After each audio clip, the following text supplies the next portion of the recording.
എല്ലാ ഭക്തജനങ്ങൾക്കും കതിർവേൽ മുരുകൻ യൂട്യൂബ് ചാനലിലേക്ക് ഒരിക്കൽ കൂടി സ്വാഗതം.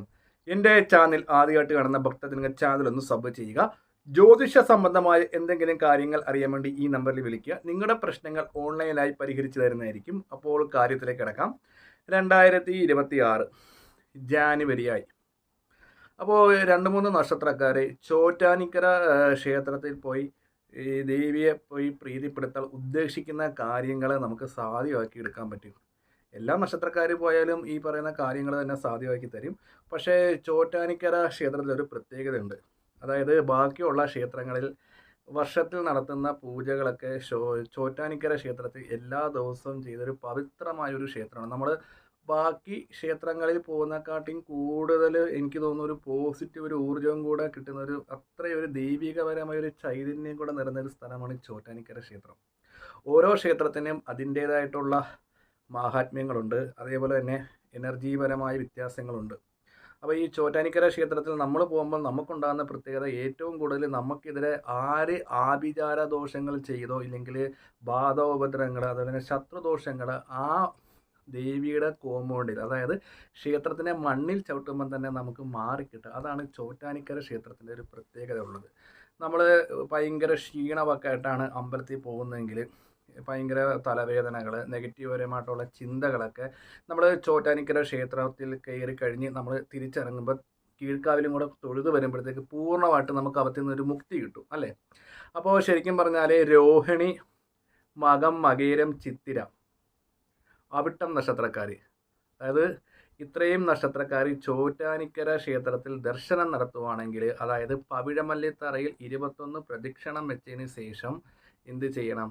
ഒരു ആൾരൂപം മേടിച്ച് ആൾരൂപം എവിടെയാണ് സമർപ്പിക്കേണ്ടത് അവിടെയുള്ള സെക്യൂരിറ്റിക്കാരനോടൊന്ന് ചോദിച്ചിട്ടൊന്ന് സമർപ്പിക്കുക. നടയിൽ സമർപ്പിക്കാമെങ്കിൽ നടയിൽ സമർപ്പിക്കുക, ഇല്ലെങ്കിൽ കാണിക്ക മണ്ഡപത്തിൽ സമർപ്പിക്കാം.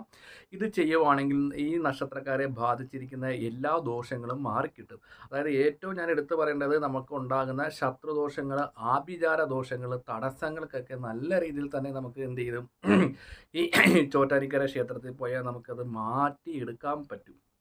നല്ല രീതിയിൽ തന്നെ നമുക്ക് മാറ്റങ്ങൾ ഉണ്ടായി വരും ഈ നക്ഷത്രക്കാർ അവിടെ പോയി വഴിപാടുകളും കാര്യങ്ങളും ചെയ്യുവാണെങ്കിൽ. ആദ്യമേ ചോറ്റാനിക്കര ക്ഷേത്രത്തിൽ ചെല്ലുക. ചോറ്റാനിക്കര ക്ഷേത്രത്തിൽ ചെന്നതിന് ശേഷം എന്തായാലും മെയിൻ നടയിൽ നമുക്ക് അധികം വലത്ത് വെക്കാൻ പറ്റത്തില്ല. നമ്മൾ ഫ്രണ്ടിൽ കൂടെ പോയിട്ട് നമ്മൾ ഇറങ്ങി വരികയാണ്.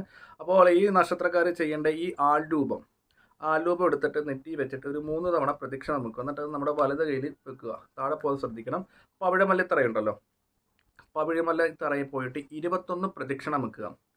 21 പ്രദക്ഷിണം വെച്ചിട്ട് അവിടെയുള്ള മഹാദേവനെ തൊഴുക. അതേപോലെ തന്നെ ശാസ്താവിനെ തൊഴുക.